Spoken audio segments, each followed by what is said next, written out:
अस्सलाम वालेकुम प्यारे बच्चों, कैसे हैं आप सब। तो प्यारे बच्चों, एक गांव में एक पप्पू रहा करता था जो बहुत ही ज़्यादा बेवकूफ़ था, जिसकी बेवकूफ़ी मैंने पार्ट 1 में भी बताई हुई है। अब हम लोग देखने वाले हैं पार्ट 2। अगर आप लोगों ने पार्ट 1 नहीं देखा तो आप लोग वीडियो की डिस्क्रिप्शन में जाकर पार्ट 1 देख सकते हैं, पेस्ट कर दिया है। अगर आप लोगों को पार्ट 1 देखना है तो आप लोग वहाँ जाकर देख सकते हैं। तो शुरू करते हैं अपना पार्ट 2।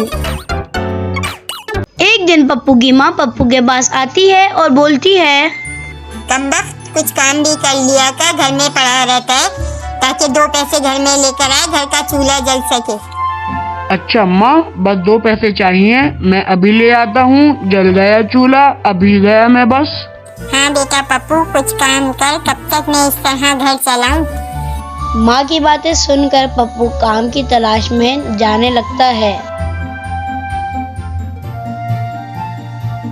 फिर पप्पू एक दुकान में पहुंचता है और दुकान वाले से कहता है,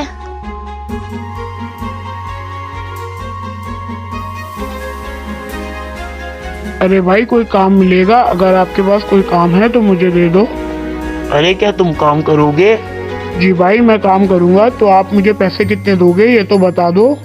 अरे हाँ भाई, क्यों नहीं, काम करने का क्या लोगे ये तो बताओ। पप्पू सोचने लगता है कि माँ ने 2 पैसे बोले थे तो 2 पैसे बोल देता हूँ। अरे भाई, आप मुझे 2 पैसे दे देना, मैं काम कर लूँगा। आप मुझे 2 पैसे दे देना बस। दुकानदार सियाना होता है, वो पप्पू की बात मान लेता है और बोलता है, भाई तुम कल से आ जाना। फिर पप्पू घर पहुंचता है और माँ उससे पूछती है,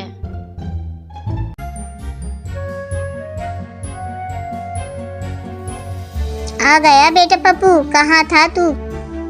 हाँ माँ, आ गया। और तुझे पता है, मुझे काम भी मिल गया, कल सुबह से जाना है। अच्छा बेटा, कितने पैसे मिलेंगे। अरे माँ, वो तो मैंने पूछा ही नहीं। और फिर पप्पू सोचने लगता है कि अभी माँ को नहीं बताता, कल सुबह बता दूंगा जब काम पे से आऊंगा।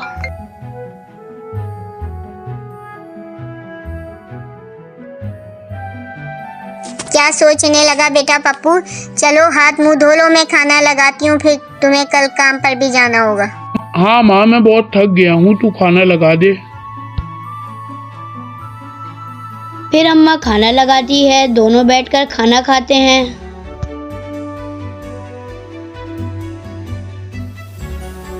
फिर रात हो जाती है, पप्पू जल्दी सो जाता है क्योंकि उसको सुबह काम पर भी जाना होता है।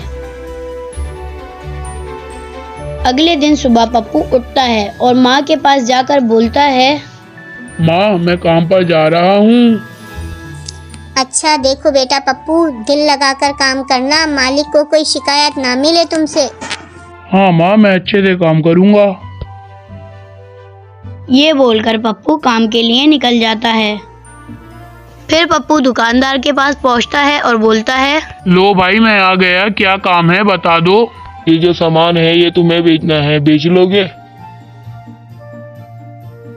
हाँ भाई, बेच लूंगा, ये तो मैं 2 मिनट में बेच दूंगा, कोई बड़ी बात थोड़ी है। अरे भाई, ये सामान कितने का बेचना है ये तो आपने बताया ही नहीं। भाई 2 पैसे ऊपर या 2 पैसे नीचे रख के बेच देना। फिर पप्पू सामान लेकर चला जाता है। फिर पप्पू एक जगह पहुंचता है और आवाज दे रहा होता है, कपड़े का थान ले लो, कपड़े का थान ले लो।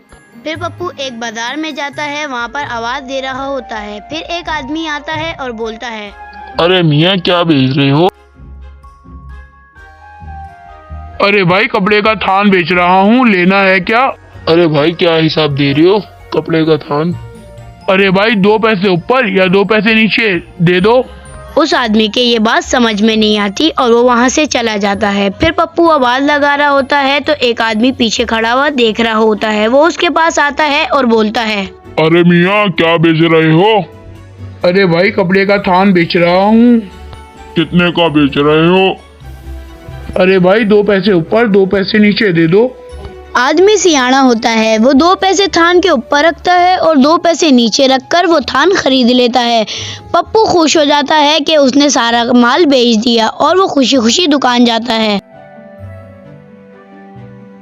भाई, मैंने सारा माल बेच दिया। अरे वाह भाई, तुम तो बड़े अक्लमंद निकले, ये जो सामान है ये भी बेच दो। भाई, पैसे तो ले लो। हाँ लाओ भाई, कितने पैसे हुए दे दो।